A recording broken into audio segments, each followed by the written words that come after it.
Hey folks, and welcome to this quick video on making your first stamp with Mad Maps. Now this video continues on pretty much straight away from the last one. We're going to be stamping our new stamp onto the terrain we just captured. So let's see what we've got here.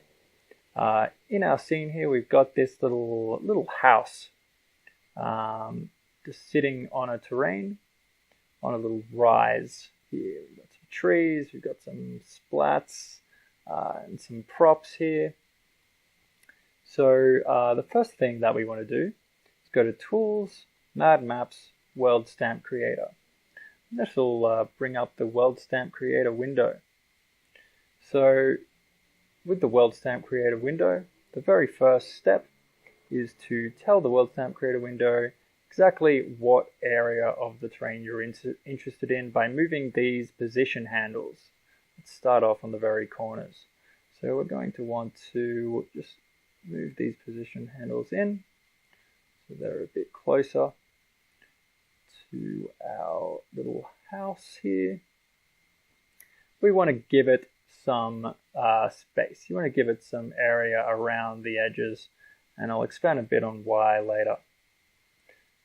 Okay, so that looks pretty good.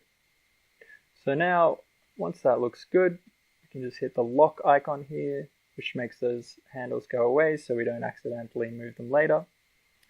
And we've got this capture button here, and what this capture button will do is it will get all the information sitting within these bounds, trees, splat maps, prefab objects, everything, and capture it, and then we can verify that all that information looks correct. So if you are using different splats on this, again, you'll need to create new wrappers, and the same for detail maps. Alright, so we've captured now all the information on this terrain, and we can verify that it's correct in the same way that we did with the terrain wrapper, just by on any of these buttons clicking preview. We can preview in the scene, or we can preview in the data inspector. Let's just do that. Preview in the data inspector, and we can just normalize that to see. And so yeah, that's looking pretty much right. We've got this hill in the middle here. So yeah, we've got a bunch of different options we can expand for each different channel. So for instance, we can choose to ignore capturing certain types of splats. We can choose to ignore capturing different types of trees. We can set a layer mask on capturing objects. And if you've got Vegetation Studio as well, you can capture Vegetation Studio instances. And all of these properties and options are laid out in the documentation. So if you want to get more complicated with your stamp capturing, check that out. But generally, you don't really have to mess with this too much if you're just capturing a simple stamp like we are here. Well, what we do need to do is we need to edit the mask. Now the mask tells the world stamp how it blends in with the rest of the world, like a mask in a general imaging editing program. So clicking the edit button here next to the mask header will bring up the painting interface. So whenever you want to edit a mask, it brings up this painting interface, which has a couple of different options. Up on the top left, we can set a offset, which just moves the painting plane up and down on the y-axis. We can set a custom color ramp, so we map the different values here to different colors. So currently it's mapped to, the default is if you see red, that means that a value is 0. And then if it's a gradient from black to white, then the black is slightly more than 0 but not 0, and the white is, or transparent is fully masked in. But we also have the opacity, just so you can see what's happening behind the painting. Below those options, we have the brush, and we've got a bunch of different options for that. You can set the blend mode, a fall off curve, a radius, a strength, a shape, and they all work pretty much as you'd expect. Okay, so let's paint the mask here. So firstly, we're going to paint some 0 values here, just around the edges. We don't really care about this outside part where it flattens out. So let's just do that quickly. Sorry about the frame rate.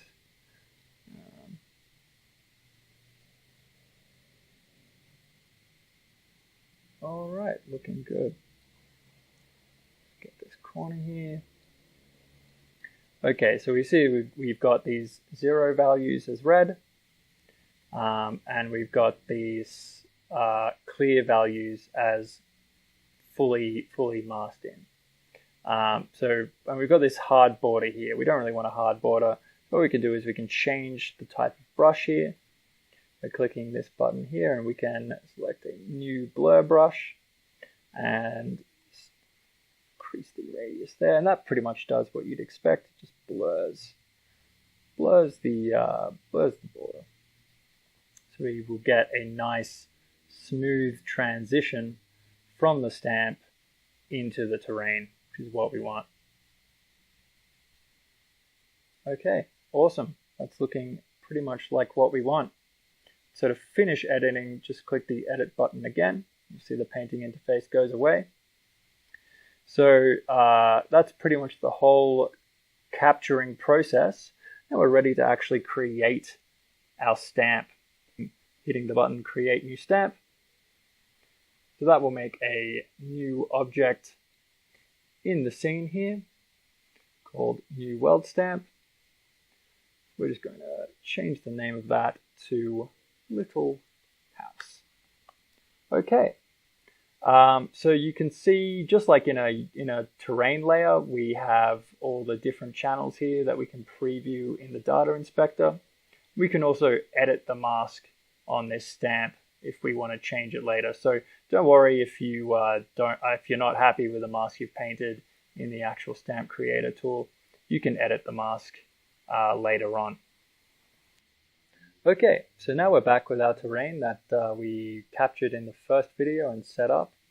We've got our terrain wrapper here with our base information, and we've also got our new little house world stamp sitting on the terrain here. Now we want to kind of edit and fiddle with a couple of things. So we want to set this snap to terrain height tick box to be true. What that does, it'll snap the world stamp down onto the terrain, so you can move it around and it'll slide along the surface of the terrain. We also want to set the height blend mode to set. The default is max, and so that basically just determines how the heights blend together. Set will mean that it always sets the height map, whereas blend mode like max means that the stamp only sets the height map when the stamp's height is higher than the existing height map value. So once we have this world stamp on the terrain, all we need to do to stamp it down is click this stamp layer button. So let's do that now. And you also have a lot of different other ways of changing how the stamp blends with the terrain. And all these are covered pretty extensively in the documentation. But for this very simple example, all we're going to do is change those couple of properties there.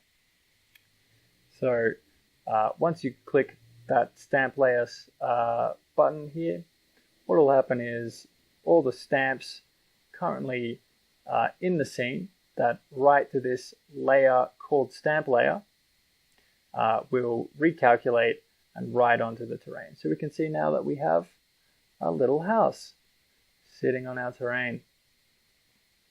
Cool, awesome, working well. You You can also see, however, that the mask I originally captured is not super accurate. It's a little bit too much around here. So I can edit that mask if I want and make it a bit more conservative. So let's change back to the default brush. Let's set the blend mode to set and the value to 0. So that'll be in the radius to say 5. So we're just going to be kind of getting a better sense of the boundaries of this, zeroing out a bunch of this mask.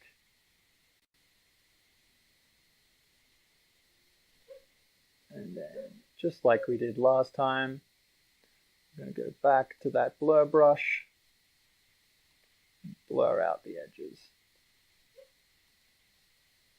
Change the radius to something a bit bigger, and just blur out the edges of that.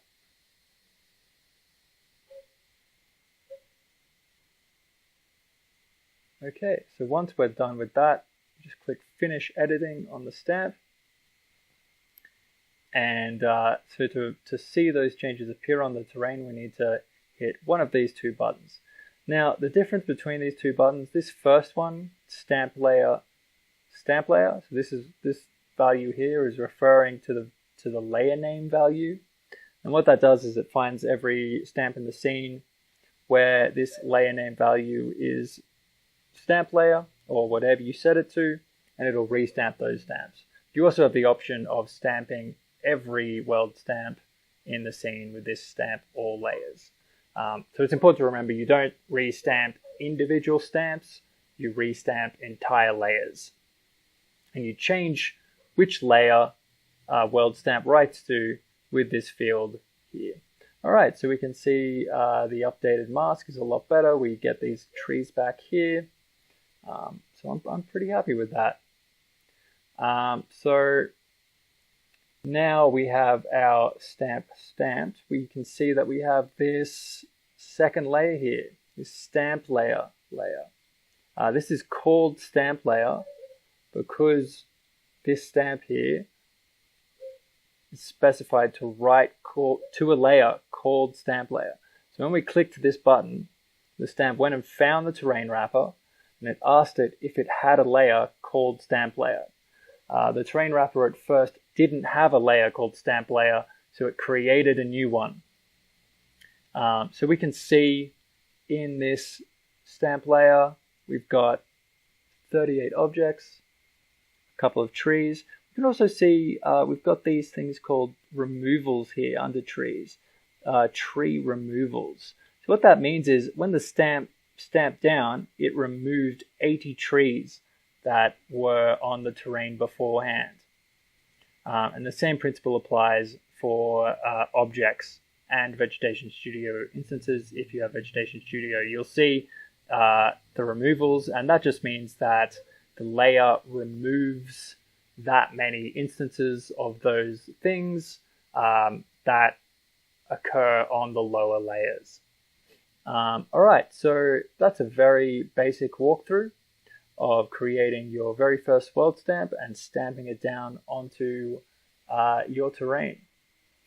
So all of these assets are included as demo assets in Mad Maps. So make sure to check out this scene, Demo Scene 1 in the Mad Maps directory, Mad Maps Demo directory, and you'll see how all this stuff is put together. You'll see the finished product of all of these videos. You'll be able to play around. Okay, so in the next video, we're going to walk through building a quick road with the road network. I'll put a link to that in the description, as well as annotations, and a link to the Unity forum thread, the Discord server, the asset store, of course, and my email. If you have any questions, don't hesitate to contact me on any of those.